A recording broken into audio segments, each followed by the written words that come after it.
Thank you. And thank you for all of you for being here. This has been quite the amazing conference so far. And Leslie and I were just talking a little while ago that the conference is always good, but the diversity of the presentations and the topics, and it's truly amazing. One thing that we have done for the last 3 years, and well, let me say, at my insistence, they have allowed me to do this panel where we talk about our individual baseball stories. And for some of the folks that are on this panel, or have been on this panel over the last few years, they've been, in some cases, top-notch ball players or umpires, or really important people in the overall scheme of baseball. Many have not been, like myself. But I believe that we all have a baseball bio. We all have a baseball story. We all have an origin story. And every single one of them, particularly when it comes to women, every single one of them are important. Yeah, it's important to preserve the history of the All-Americans and the Silver Bullets and all of the other teams and the umpires and the owners and all of that. It's important to preserve that and protect it and to bring it out of the corners and use it and celebrate it. But you know what baseball is? Baseball is all of us. And some of us deserve that first ranking. Some of us deserve to be in the Hall of Fame. And others of us simply are part of the fabric of baseball. And for me, every single one of those stories, every single one of those origin stories from women and girls is important. And that's why I am insistent always on doing this panel. And I am absolutely honored at the 3 women that have agreed to be on this panel this year. First of all is Shae Sloan. Shae was, as many of you probably know, certainly played in the Silver Bullets, but she has a story that I'm not going to go into because that's why she's here, but I will say she has a similar story to a lot of us, and that is that she started playing as a girl, 10 years old in Southeast Texas, with all boys, and her story will unfold here in just a minute, but it certainly culminated in the 90s with playing for the Silver Bullets. Marlene Vogelsang kept telling me, I don't have a baseball story. I don't have a baseball story, but she does. And Marlene is first and foremost a fabulous friend. She is also a director for the International Women's Baseball Center. She has been a long time SABR member and has been chair and vice chair or co-chair for the San Francisco Bay Region SABR chapter. She has a lot of accolades that I'm hoping she will also talk to us about. Missy Coombes, as you may have heard from the earlier discussion, is also a former Silver Bullets player. Missy is from California, and again, like a lot of us, played with the boys early on, as we had to do, and also ended up being, shifting into softball. And again, a familiar story, but also an important one. And so I don't want to get too much into their introductions because that is why they're here, is to talk about themselves to you. So I've asked each of them to take 10 minutes, 12 minutes, whatever. We'll keep an eye on the time. Talk a little bit about their stories. And please, as you go, put some questions into the chat and we'll get to those. We should have plenty of time to get to those questions. So I'd like to start with Shae. If you'd like to take it away, that'd be great. Hey, thank you guys for letting me join you today. When Kat reached out to me, I'm like, what exactly are they wanting to know about my baseball experience? And I was like, well, I'm in the situation where I tend to like to tell folks yes. And so that's what brought me here today. I grew up playing boys baseball when I was 10 years old. I played slow pitch softball in Southeast Texas when I was a little kid. And one of the coaches was kind of putting all the good players on one team, and I didn't really like it. My older brother played in the little league over there. And so I just asked my parents, can I try out for the boys team? Because I played with them in the yard anyway. And they said yes. So I started playing boys baseball from when I was 10. Then I got into my freshman year of high school, and our coach on the high school team, by the way, my brother already was already a member of the high school varsity baseball team in our small town. And the coach was like, hey, I'm going to let her try out just so I won't be the bad guy. And I ended up making the team. He told me later his plan was to let me try out and cut me, and then that way he wouldn't look like the bad guy. Well, his wife played softball at St. Houston State University. She's from Canada, Val Weldon. And then that decision completely changed my life. I thought I was going to be a basketball player in college. My grandmother wanted me to be a volleyball player in college. Honestly, I would have probably done any of it that I could. But that decision to play baseball and then to go on to play softball in college probably helped me build my skills best in order to be able to make the Silver Bullets with teammates like Coombes and Stacey Sonny and Michelle McEnany and some of those really, really good athletes that we grew up playing against. I'd never played fast pitch softball until I was at Nebraska, and I played shortstop for them. I had to learn how to hit. I could catch the ball, and actually I made the Bullets as a shortstop originally, but I could pitch too, and Coombes could play first. So we could play anywhere we wanted to, that Phil or Joe wanted us to play. But I played 4 years at Nebraska. I was finishing my degree, and Lori Sipple, the softball coach at Nebraska, who's still there with Rhonda Revelle, said, hey, did you hear, she saw it in Fast Pitch Magazine. You guys were referring to some magazines earlier, but she saw it in Fast Pitch Magazine. She said, hey, did you hear about this like girls baseball team that's supposed to be playing against men? It's coached by Phil and Joe Necro. And that automatically gave us credibility. And I said, no, I didn't. I was over in Lincoln, drove over to Denver, to the Denver Broncos practice bubble. There were, I think, 120 athletes there that day. 5 of us got asked to go to Orlando. And Coombes, you remember, I think they brought 50 of us to Orlando that first year in '94, which if you watch American Idol, it's like, hey, I get to go to Hollywood, to the big playoff, kind of thing. Our Hollywood was Orlando, Florida. And so from that 50 players, they were able to get us down to 25. And I remember at the hotel, Coombesy, where all the coaches came in wearing tuxedos, and we just thought we were going to dinner.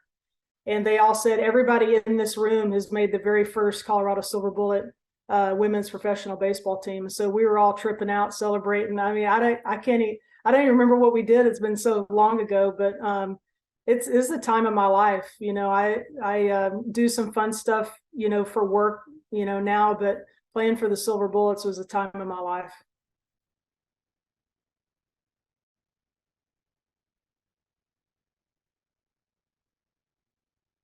Sorry, I was muted. No worries. Thank you for that, Shae. We'll get back to asking you some questions, but I appreciate the initial story of how you got involved. Marlene, would you like to go next?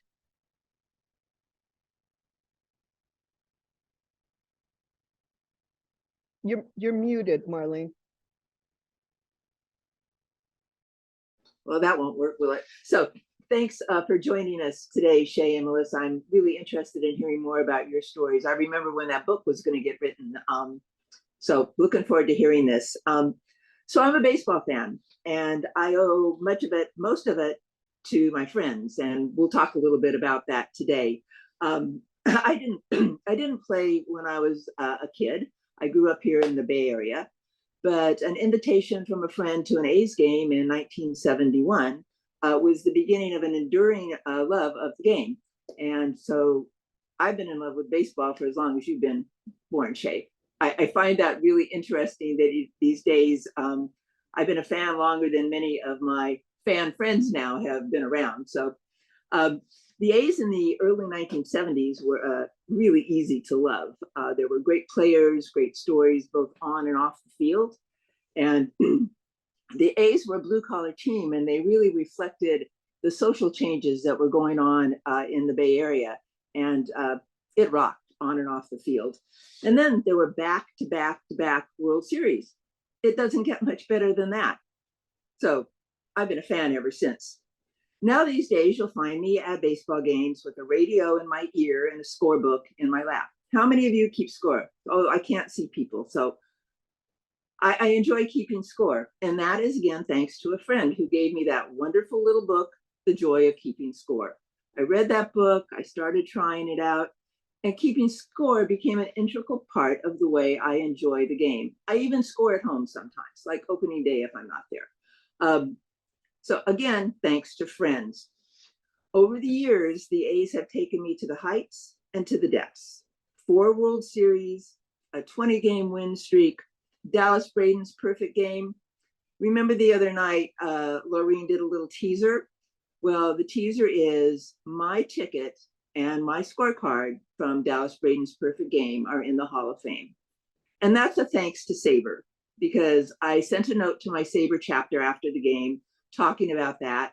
Someone at the Hall of Fame picked it up, got in touch with me, and I said, asking me to if I would share an artifact. And I thought about it a bit, and I said, you know what? Where better than my ticket to be? I'll know where it is if it's the Hall of Fame. You know, who knows where it goes in your collection, right? So that was my trivia question the other night. And I've also agonized through challenging season, player trades, and very difficult ownership. And as you know, this season has been especially difficult with the talk of relocation to Las Vegas. And it doesn't get much worse than that. I think you appreciate that. But I've got a great community of fans and friends, and we're all getting through. About 20 years or so ago, a friend took me to my first SABR meeting, and Lester Rodney, the sports writer, was the guest there. And that was a fascinating discussion. And SABR, I kept going back. SABR in turn led me to this wonderful world of baseball histories and baseball stories and baseball trivia and many, many more friends. About 5 years ago, I was at a fall ball event in Phoenix, and that was where the first women's conference was, and that introduced me to the IWBC, and here I am today. So as being a fan, and I know all of you are fans as well as players, baseball games, road trips, spring training, fall ball. I even traveled to Cuba for baseball games, and that was really fun. Made a lot of friends on that trip too. Been to Cooperstown, been to various museums, and I'm looking forward to being around for the IWBC museum when we do get that built. And of course, all of it led me to more friends. And then, excuse me, let me find this here.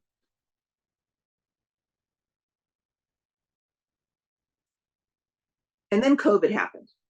So COVID really put a halt to the way I have been used to enjoying baseball. I don't travel so much anymore. I don't go to as many games, but the A's also shifted during these past few years from being very fan supportive to, we wonder if fans mean anything. The ticket prices were doubled, perks went away, and all of this talk of relocation, of course, was really difficult. Where am I here? But baseball continues to share its many gifts with me, and I'm sure will continue to share over the next few years, regardless of what happens with the team. You know, my friends say, well, you know, will you still follow the team if they're in Las Vegas? You know, I don't know. It's an emotional thing. I've been a fan of the Oakland A's for over 50 years. You don't change that overnight. And I don't have a lot of roadmaps to guide me here on the rest of this path. But I am sure that I will get through it with a lot of help from my friends. And this season has been very interesting with the way the fans have responded. And I'm going to end this with a shot from our bleachers. And the theme of fans this year has been sell the team. So we'll see what happens with that, but I know I'll get by with a lot of help from my friends, including you all. So thanks for listening. And I look forward to hearing your stories too at the next couple of conferences. Thank you, Marlene. And it's sometimes you don't know, sometimes you do, but sometimes you don't know exactly how special and important something is until it's about to leave you. That's very true. Yeah, I simply cannot imagine. But you're right. Your baseball family gets it. Missy, would you like to go ahead?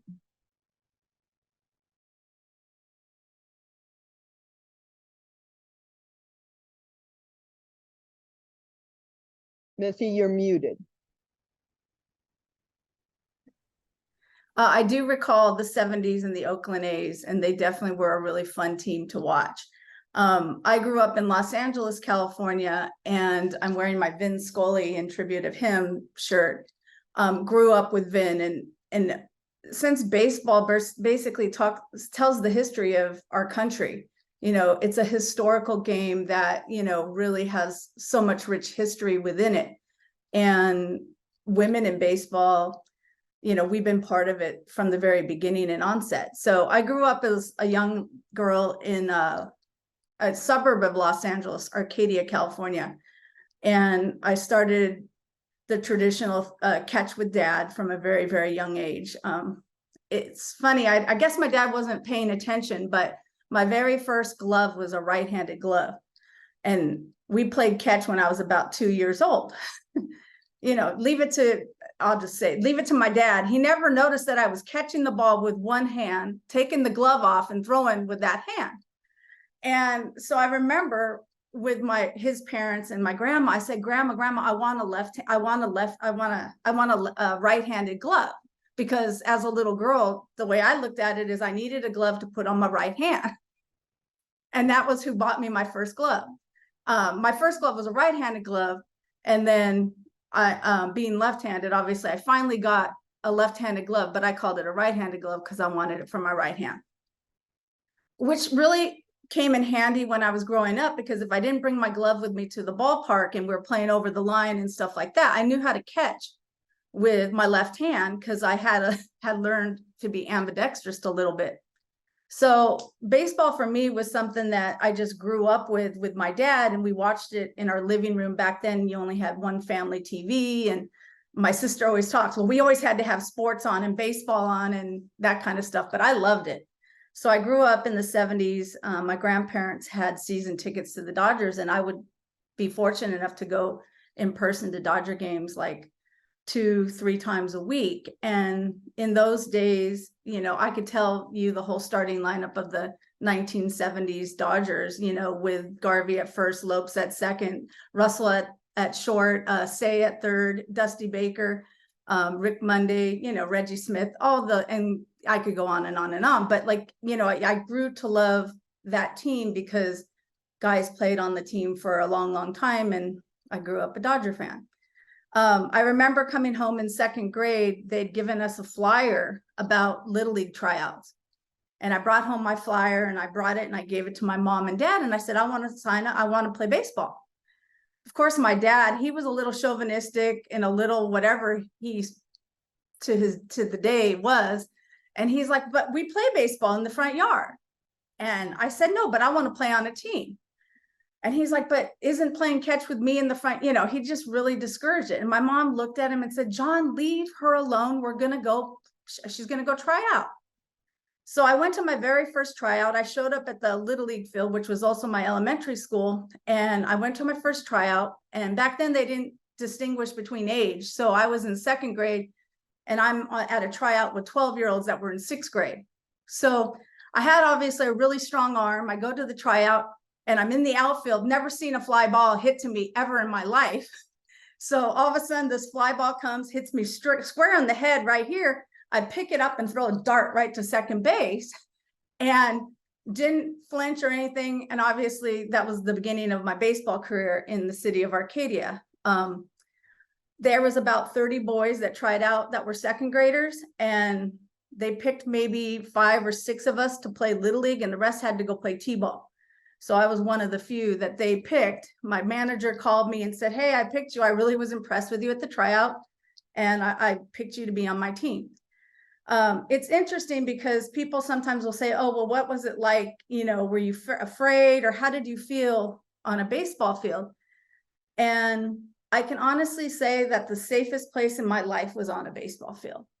When I walked out to recess and I went out on the field every single day, the field I grew up playing on, that's where I felt home. And, you know, I was good.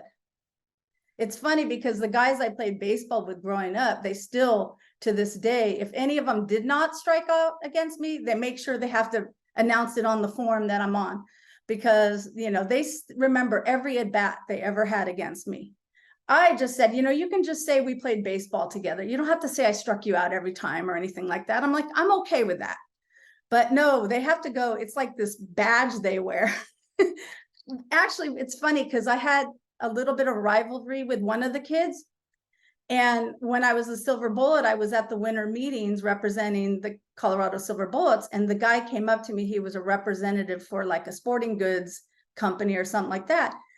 And he all of a sudden was bragging and talking about how we had played baseball growing up and all that. And of course, I let bygones be bygones, but he was just talking about me. And then I was laughing because I said, oh, yeah, and you just always had an issue with it. You were complaining all the time about it. But anyway, so I grew up playing Little League baseball.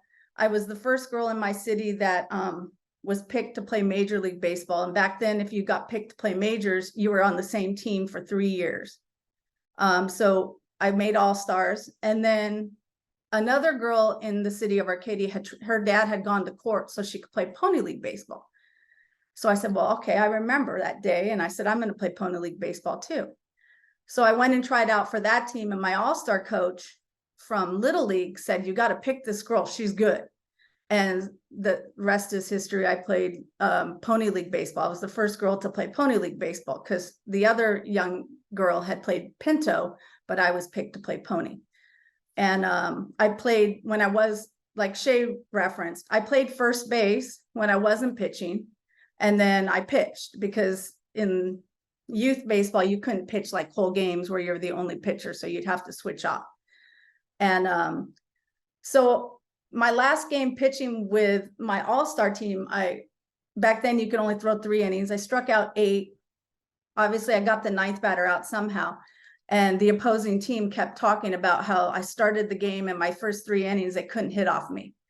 Being lefty, I call myself, I'm the crafty lefty. And even when I played catch with my boys growing up, I have to try to throw a 4-seam ball because my ball, even 4-seam, will just run. And I'm throwing a 4-seam because to get it to run, you know, you put it on the 2-seam, and then that's how you really get movement on the ball. But I would hold a 4-seam, try to throw it as best I could to not make it move. And even like about a year ago when I was playing with my oldest son, my ball just went like that. He goes, how do you do that? I'm like, I don't know, God-given. I don't know, you know? So baseball was a huge part of my life. Like Shae, I went and played college softball. I had never really played softball before. So, you know, I'm grateful for the game of softball. It gave me a college education. It gave me a great foundation for a lot of things. So I do like and love softball, but it's not baseball. And when she talked about the tryouts with the Silver Bullets, Sue Enquist, who was the UCLA head softball coach, had asked if I wanted to go to like a 5-day tryout. 5-day tryout in Orlando prior to, you know, spring training. Myself, Stacy Sunny, and a few other UCLA players went to that 5-day tryout. And that's where I got to meet Phil Niekro and Joe Niekro for the very first time. And anyone that's a Cubs fan, I was hitting, And Joe Negro goes, are you related to Mark Grace? And I said, no, why? He goes, you look like a female Mark Grace to me. And I was like, well, he's a decent player for the Cubs, so I can live with that. Okay, thank you. Thank you, Mr. Negro. And that was kind of how I met Joe Negro, and the rest is history. Went to the elite tryout, or the Orlando first tryout. I think where we ended up going that night, Shae, is we went to a dinner somewhere with Disney, and Tug McGraw was the guest speaker. I think they took us to like a dinner. Yes. We had just been announced to the Silver Bullets. We didn't know. And they said, everybody get dressed up. That's why the coaches were wearing tuxedos. And we went to like this dinner where Tug McGraw was the keynote speaker. Amazing man. His stories were like, I remember that night because I was like, wow, he is just phenomenal. And I obviously knew who he was as a pitcher as well. Yeah. And anyway, I can go on forever and ever, but I'll leave it at that. Wow. Well, I couldn't remember that. But as soon as you said it, I can remember it like it was yesterday. That's great. Well, thank you for sharing all of that. I would love to see pictures of those coaches coming down in their tuxedos and the faces of everyone when you were told you just made the Silver Bullets, the first team, the Silver Bullets. That's fantastic. Well, I've got a couple of questions that I'm going to ask of all three of you, and then I just want to encourage everyone on to include any questions or comments that you might have in the chat for these three. And so kind of a general question, in some ways, Shae and Missy their stories are a little bit similar, different areas of the country, a little bit similar in that you played with the boys and had to play softball. And Marlene's is different because it comes from a fan standpoint. But I think all of you would agree that baseball, whether it's playing it, watching it, keeping score, whatever it is, was life-altering. And that's one of the things that I think is so important about these stories is baseball is life-altering. And sometimes it's not just as simple as life-altering as in I got to play professional baseball and I made a lot of money, right? It's life-altering in a lot of ways. So with that in mind, can each of you talk just a little bit about the ways you think baseball most affected your lives? And again, not as simple as, oh, I got to play, right? But down the road, 30 years later, how has baseball had an impact on your life? Shae, you want to start? Sure. Yes, so my career ended with the Bullets after a second shoulder surgery. In playing sports, whether it be any of those sports, volleyball, baseball, basketball, softball, has completely shaped my personality. It shaped my character. My job now every day is I work in orthopedic surgery as a physician assistant. And we work with young athletes just like I was 30 years ago, who's trying to get back onto the field. And I know how they feel about having shoulder pain and trying to pitch through it, and not being able to. I don't know if you remember, Missy, when we were playing before a Royals and Orioles game at Kauffman Stadium in Kansas City. I was a starting pitcher that day, and Cal Ripken Jr. was hanging out with Phil in the dugout. And I couldn't lift my arm to brush my teeth that morning because my arm hurt so bad. But I was going to pitch, even though I hurt so bad, just because of the opportunity.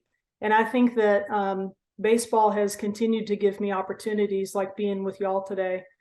And it has affected everything in my life, the way I take care of patients, the importance of how I care for people when they're asleep. That's the ultimate customer service, is to give them 100% when they're sleeping, and they don't know that you're giving them 100%, but the expectation is there. And then I also have had the opportunity to work a little bit with ESPN Plus with the University of Houston, and doing some color commentary for their softball program at the University of Houston. I never would have thought I would have that opportunity, but again, I tend to kind of say yes to things. So baseball has affected every single part of everything that I do. My nephew loves baseball, and there's no reason why he should. Nobody told him to. I think it's just kind of part of our DNA. I've got 3 nephews, and they all love sports. They all love baseball. And it has shaped every single part of my life, my email address included. You know, everything that I do is because of the competitiveness and the warmth of the American game. Thank you, Shae. And I have to tell you, as a former shortstop, I love your email address. It's turned to 22, my jersey number. At Gmail, if anybody wants to hit me up. Yeah. Marlene, what about you? Well, this makes me laugh because one of my passwords have been players' names and numbers, or let's play to, you know, star. So anyway, I think, I don't know what I would have done with time if it hadn't been for baseball, because baseball has became very quickly a big part of my life, going to games and then getting involved with SABR or traveling to games and such. And during the season, you know, that's what I do. If I'm not at a game, I'm listening on the radio in the car, or it's on TV, whatever, when I'm home. The interesting thing, and Lorene and I chat about this, is how our baseball fanship has sort of transitioned over time. And there's a book called Loving Sports When Sports Doesn't Love You Back. And we had the author at a SABR meeting, Craig Calcaterra, and he talked about this too, how your being a fan can transition. I used to hang on every pitch and every play during the season, especially at the end if the A's were involved. But that's kind of transitioned away to a less emotional perspective, maybe, especially given what's going on now. So I don't know what I would have done with time, because there's so much to learn with baseball and so much to read about and so much to enjoy. And these conferences just share so much about it. I mean, if I'm gonna never look at TV or movies the same way, since we heard from Tavi earlier today about the props and the sets and all of that. It's really interesting. But for me, the bigger thing is the community and the friends. And I have friends that are on this call who I would not know if it weren't for baseball, if it weren't for SABR and IWBC. And some of my best friends are people I met at the games. We would have never run into each other otherwise. So it's this community. And you know, when you go to a game, you're never alone. You know, strike up a conversation with somebody sitting next to you, and you never know what game you might have been to together with that person. So it's for me, the community and the people that I've met. Yeah, that's what baseball has given to me. It's a big thing. It's huge. Don't know where I'd be without it. That's great, Marlene. I think that's so true for so many of us, right? Even if you have absolutely nothing in common with this person sitting next to you at a ball game, you can talk about, if you're wearing the same jersey, especially. So it's, I think community is so important. Missy. You know, baseball, it's funny because I have two boys, and it's funny, my oldest son was just texting me, he's going to be 23 in a couple days, and I joke with him. He goes, I can't believe I'm going to be 23. I said, oh, well, don't worry about it, because I can't believe I have a 23-year-old son, because I'm not that old. I know I'm not that old, but we joke. So I remember going to games with my 2 boys, really, really young, Dodger games, taking them, because that was always my treat if I could get good tickets. I'm a spoiled baseball fan. I don't necessarily like going to baseball games and sitting in the seats that are so far up there you can't even see the ball. To me, I'd rather watch the game on TV. Being a retired pitcher, I love sitting behind home plate. I like to see what the pitcher is doing. I like to see how they're mixing it up. You know, are they working inside, outside, up, down, you know, just all that kind of stuff. So I like a good seat. But I remember really young with my boys and just watching the game and being able to do like my own little commentary with them. And I'll say, watch, this is what's going to happen next. Da, da, da, da, da. And my oldest son looked at me and he's like, Mom, how do you know that? I said, it's my one intelligence in life. I don't know. The game and I just like, we are like this, we fit. You know, I'm a little bit older now. I have multiple intelligences and I have other things, but the game of baseball still comes easy to me. And what I mean is I can watch a game and I understand everything that's going on and I see the strategy, I see the inner makings of the game when I'm watching it. And you know, I don't try to sell baseball to people because they're like, oh, it's so slow and boring. I'm like, you know, don't tell a person that loves chess that it's slow and boring because, you know, it's a similar game. You know, if you understand chess and you're an expert in all that, there's so much more going on and you could sit there and watch it all day long. Baseball, you know, I've given up trying to sell the game to those that say, hey, it's not fast enough and all that. It is kind of a little bit of my pet peeve with the modern game because they're making all these changes and trying to make it and, you know, cater to a faster paced life that our country as a whole is living in. And, you know, part of the tradition of baseball was that, you know, a game was never defined by time. You know, a game was defined by each execution of each pitch and each play to where it would evolve to be. And historically, baseball was an escape for a family to just watch a game and listen to it even on the radio before TV was even around, to basically be a family, have a community within your own family, and just be part of something that was bigger than yourself. And that's what the Silver Bullets provided for me, because growing up where I grew up, there wasn't social media, there wasn't anything like that. And when I met Shae, I was knocked off my chair because all of a sudden I met somebody that was like-minded as me. You know, being with the Silver Bullets and being able to play at that level was literally a relief for the little girl in me that felt like I was all alone. I was the only girl around that loved baseball more than I loved anything else. And when I met like-minded women, because at that point we were women, I was taken back and I felt home. And that's the game of baseball. I do a little bit. Kelsey Whitmore. Yep. No, Kelsey Whitmore. I actually have one autographed softball and it's got Kelsey Whitmore's autograph on it. I met her as an alumni at Cal State Fullerton. That's where I played college softball. I met her when she was a freshman there. And Kelly Ford, who really, really supports women in baseball and all that, she said to me, this young lady over here plays baseball. And I said, they had given me like a softball. And I said, okay, Kelsey, here, please autograph this for me. And I kept that on my mantle for many, many years. And then, of course, I had the opportunity of meeting her again. And Olivia is my buddy as well. I met her in Texas. I went to Texas and met her. And so anyway, I'm still involved in baseball in that way. Like a young girl named Lillian Martineau.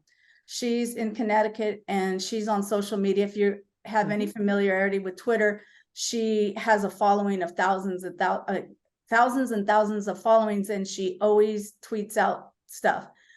And I met her when she was a freshman in high school, and she put a video of herself on Twitter pitching, and I liked it. And so she's still to this day, when she's just accepted a scholarship offer to Georgia Tech. And she's played baseball for her whole life. And recently this summer, she came to play softball. It was her second tournament she had ever played, and she was playing at nationals. She had never really hit a softball like Shae was talking about. And I went out to where she was playing to see her. And it was the second time we'd seen each other in person, but we've been friends through social media for years. And of course, you know, she's younger, so I'm friends with her mom as well, because I'm a teacher, I'm an educator for 31 years.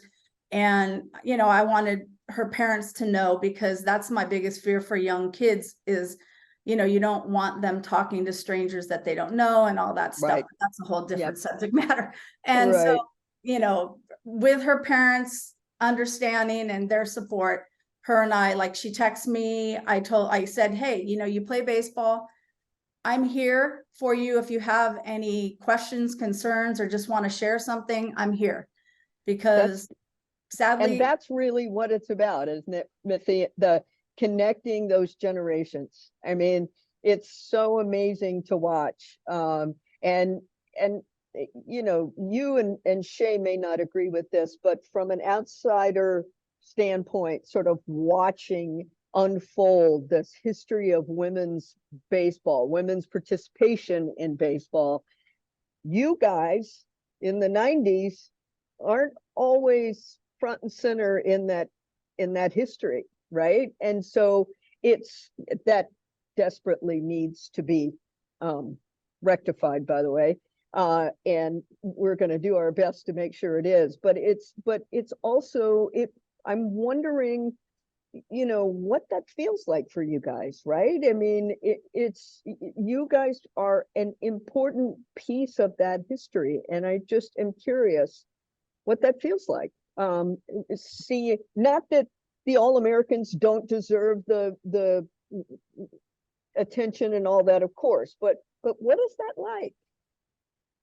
Well, I'm going to switch over to my USA baseball cap for this answer. Hey, Coombes, you remember in '96 when Muhammad Ali came out and he lit the light at the Olympic torch in Atlanta? Yep. Shortly after that, we represented the very first women's team for the United States. Yep. And we played against the men's team. So that's why I actually have this hat, is from that game. Yeah. And I think it would be really cool. And I was sitting here and I just Googled, and Coombes, you may know, how hard does, and this is the competitive side of us over here, so let's just stay over here, but how hard does Kelsey throw, do you know? I want to say, because I've asked the question, I think she tops out like, she can't get to 90. And the reason I use the term 90, because I know, because my oldest son is a former D1 baseball pitcher, and that's the gauge. If you can hit 90, then they'll look at you. And it's kind of just the measures that the game, let's go to analytics and some of the parts of the game that where we're at. And so she's in the high 80s, I believe. Yeah, it would be really cool if you could somehow blend our staff, with the pitching staff that there is today. It would be really, really cool. Right. When we were the 94 team, the team physician for us was Jim Andrews out of Birmingham, Alabama. And he did a biomechanics lab where we went there and we put those like reflective balls all over ourselves, and they videoed us actually throwing our throwing mechanics. Oh. And they compared our throwing mechanics to the throwing mechanics to the guys in Major League Baseball. They couldn't figure out, with our smaller stature and our being like less powerful and less strong, how we were getting the ball up there, low 80s or mid 80s. Beanie Ketchum, you think Beanie threw the hardest, Missy? You and Beanie probably threw the hardest. You guys would sit in games low 80s, I would say, because, that's the other thing I've learned about velocity is like, I'm sure you guys topped out like at a high 80s, both of you. But sitting means like, from the beginning of the game of your start to the end, you were in the 80s. I actually sometimes feel like I was more effective as a starting pitcher sometimes on certain days. And you're touching something that I've actually had this conversation with guys I went to high school with, because when I touched 80, that was a bad day for me because my ball was straight. Right. Yeah. And because most guys back in the day were hitting in the mid 80s, it made sometimes with Shae and Beanie, certain pitches they had to really keep out of the swing pass a lot more than mine, because my ball never went straight. So I was more like, they always called me the crafty lefty. Like I didn't throw hard, and they equated me. I remember Joe introduced me to Randy Myers, who was had played with the Padres, and that's where I think I met him. And there are lefties that were called crafty lefties. They didn't throw hard in the history of the game, but they move the ball around and stuff. Like Greinke's kind of like that now. He's a righty that can get that movement. And but yeah, going back to what Shae was saying, her and Beanie, they could throw. I mean, they had velocity. And at that time in the 90s, that would be considered, like at Mhm. least an average velocity for most minor league baseball guys, even major league. Mhm. What are you kidding? Major league games. Yeah. Yeah. That's really interesting. And I, all of those things help us to compare baseball players, regardless of gender. But I think it's so what the Silver Bullets as a whole did, and what you all did individually within that, is such an important piece of the history, that we need to make sure, regardless of your stats, we need to make sure it's out there. So I want to, we've got a little less than 15 minutes, and I could sit here all day and ask these three people questions and have a conversation. But I want to see if anyone, any of you have questions or comments. Leslie's kind of been helping me with keeping up with the chat, and I know Ryan often does as well. So if you have questions or comments and you haven't already, please put them in the chat, or at this point, just, pop on, wave your little yellow hand, whatever you need to do, and let us know if you have any questions. There are mostly, so far, it's been lots of agreements with what everybody is saying, lots of adding of their own experiences, and so just really resonating with this whole idea. Marlene kind of answered the one question, but in case everybody didn't read it, the question to Marlene was whether she still has all of her scorecards, and when did she learn to, and who taught you? So there's a little interest in that idea. I don't know, that was about 25 years ago. Somebody gave me the joy of keeping score. You know, that little book? Yep. It's a great little book. So I read it and I tried it.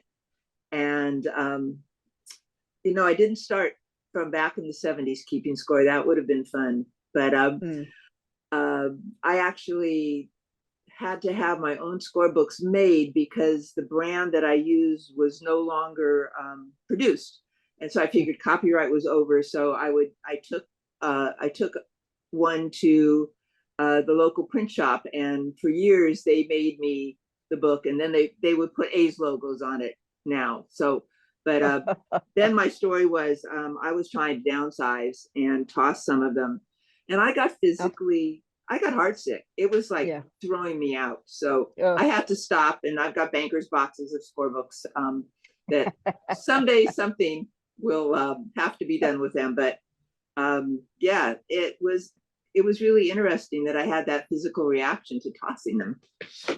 Makes perfect sense. You're throwing away a big chunk of your history.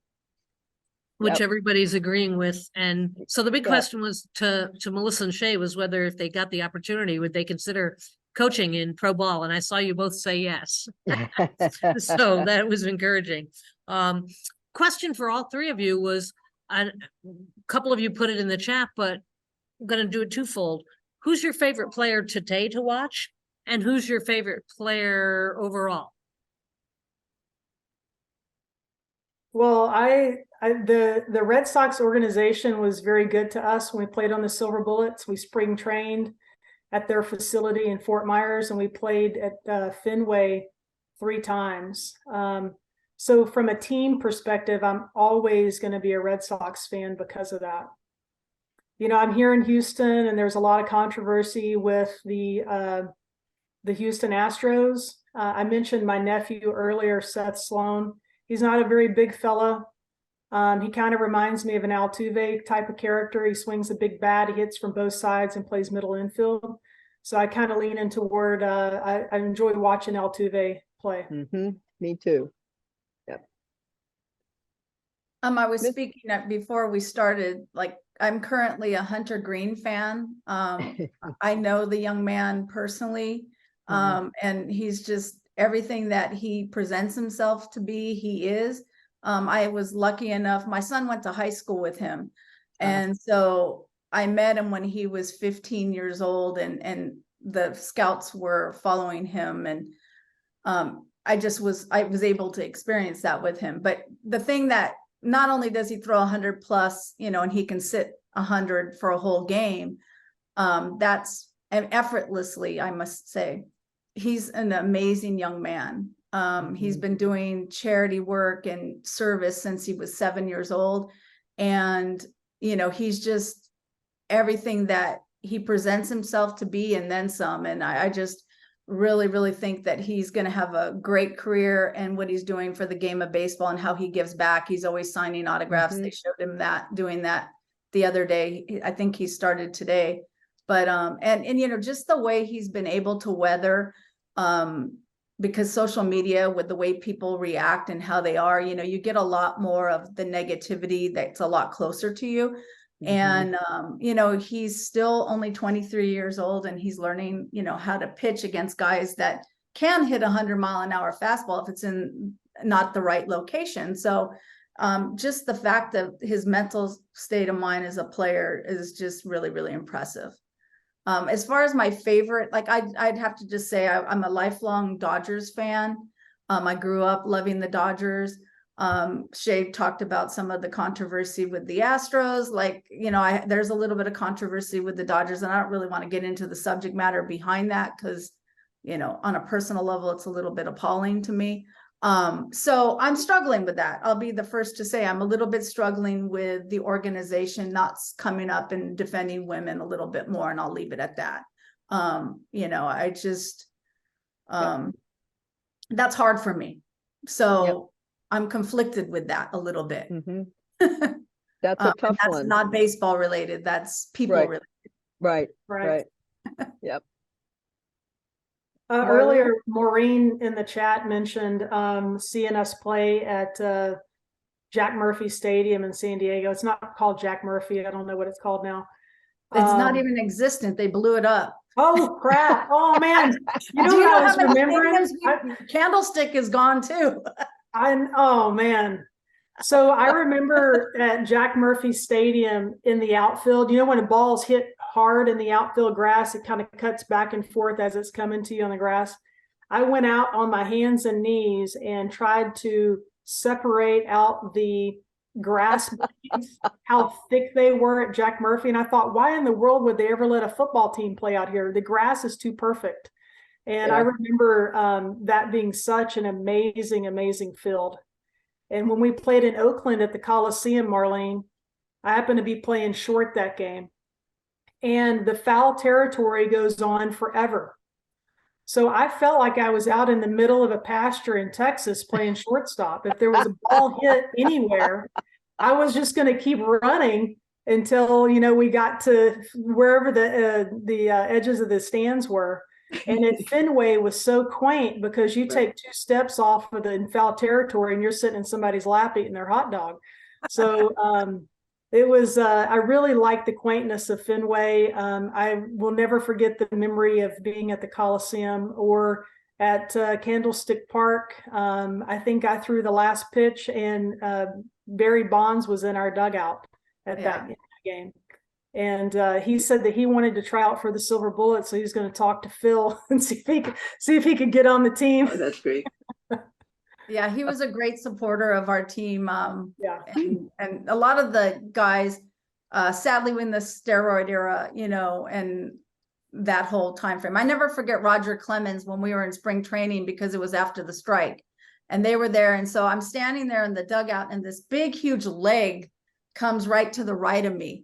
And I'm like, look to my right, and I'm like, who's this massive man? And I look and I'm like, it's Roger Clemens. And I had been a fan of baseball, seeing him on TV, but I didn't realize how huge, I still see that vision, how huge his pitching lower body was. I'll leave it at that because I have a joke that I say always about, you know, you always know a pitcher because you can look at their rear end and then you know they drive with it. It's those glute muscles are very strong. But it's, and talking about Oakland Coliseum, I don't know if you remember this, Shae, but the Raiders had been in LA and they were just going back to Oakland. So the first year we played in the Coliseum, it was one kind of grass. And then we went there and we played there again. And all of a sudden it was batting practice and the balls were hitting the grass. And like what you're talking about at Jack Murphy, the balls were switching directions left and right. And I was how can you play baseball in this? Mhm. It was because they had switched the grass to be the kind of dual grass for football. I don't think it's ever grass for baseball personally, because if a ball hits the grass and goes sideways, then that's not It right. would just dance back and forth to you. It was Yeah. That's, unusual. We were that's we were amazing. glad when the Raiders finally left because the field was a mess because they put bleachers out there and plywood on the field and you could still see the lines from football. We were Yeah. glad when they left. But then I had this vision, Melissa, of the Coliseum getting blown up after you were saying that, and that was not a pleasant vision. So I wiped that out of my head. Don't think about it. Don't But think yeah, about those that. old Do you stadiums guys- were just so much fun to Yeah. play and pitch Yeah. in when we got to pitch Right, or right. play short for Shae. Yeah. Do you all, we have just a couple of minutes left. Are there any other questions or comments from the participants? No? Well, I want to thank you, all three of you. And this was exactly what I had hoped it would be and more. Each of you is a treasure when it comes to understanding, knowing, talking about, researching the very long and important history of girls and women in all aspects of the game. Fans, shortstops, pitchers, field crew, umpires, all of you. And your story is important, and we will always do our best to make sure it's preserved and passed along. And thank you very much. We appreciate it. Thanks Thank for you the guys. invitation. If there's anything, if you have a young athlete that needs any guidance, I'm sure you can reach out to Missy for sure. You can reach out to me. I'd be happy to Fantastic. help. Wonderful. That is fantastic. We need to get you guys to Rockford. I would love That's cool. to. That's one place I would like to go someday. Well, come on, we'll put you to work out there on Bayer Field. I'm all for it. Awesome. Okay. All right, Leslie, I'm going to turn it back over to you.